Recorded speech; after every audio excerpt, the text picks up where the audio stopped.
Assalamualaikum, saya Nur Kamila binti Rasid. 3 favorite role of pharmacy assistant yang saya pilih adalah outpatient department, inpatient department and cytotoxic drug reconsultation.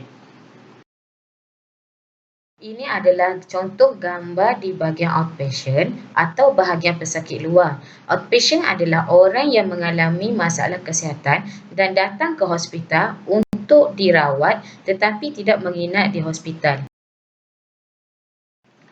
Peranan pharmacy assistant di outpatient department ataupun pesakit luar, yang pertama adalah menerima prescription dan memberi nombor geliran kepada mereka. Yang kedua adalah membantu dalam memeriksa prescription agar tidak ada sebarang kesalahan. Yang ketiga adalah menyediakan label dan kontainer untuk pembungkusan. Yang keempat adalah mengira, mengisi dan packing ubat tepat pada masa. Yang kelima adalah menyediakan extemporaneous preparation apabila diperlukan, contoh seperti sirap dan krim. Peranan pharmacy assistant di OPD seterusnya adalah pharmacy assistant perlu merekod dan dokumentasi obat terkawal dan obat tersenarai. Seterusnya adalah pharmacy assistant juga berperanan dalam mengawal lebihan stok dan expired date di OPD store.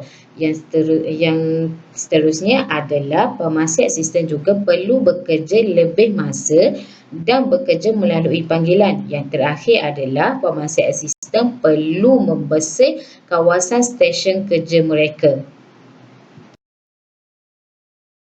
Inpatient department.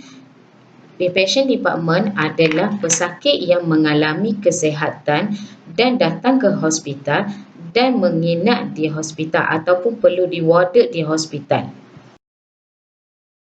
Peranan farmasi di dalam inpatient department adalah yang pertama, memeriksa prescription. Yang kedua adalah membekalkan ubat ke dalam wad dengan tepat dan cekap. Yang ketiga adalah membekalkan dan memantau flow stok di IPD department. Yang keempat adalah menyediakan label, mengira, mengisi dan packing ubat untuk pesakit yang berada di dalam wad. Peranan pharmacy assistant yang seterusnya di bahagian IPD adalah pharmacy assistant perlu menyediakan ubat untuk pesakit yang telah dibenarkan untuk pulang ke rumah. Yang kedua adalah memastikan semua peralatan seperti aircon dan peti sejuk berfungsi. Yang ketiga adalah menyediakan extemporaneous preparation seperti sirap dan kering. Yang terakhir adalah pharmacy assistant berperanan dalam mengawal balance of stock di IPD store. Yang seterusnya adalah bahagian cytotoxic drug reconsultation. Cytotoxic drug reconsultation adalah pengurusan ubat yang berbahaya dan terkawal seperti ubat kemoterapi kanser.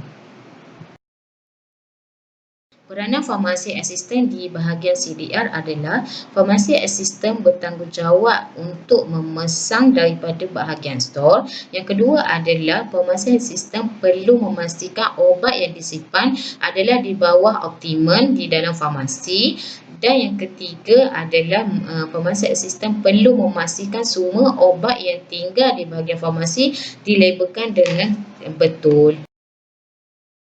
Seterusnya, peranan pharmacy assistant di CDR adalah mengurus tumpahan cytotoxic drug. Yang kedua adalah memastikan maintenance dan servis kabinet CDR ni mengikut jadual. Yang terakhir adalah prepare dan maintain prosedur transport cytotoxic drug. Okey, di sini saja yang saya boleh ceritakan mengenai peranan pharmacy assistant di 3 bahagian, iaitu OPD, IPD dan CDR. Terima kasih.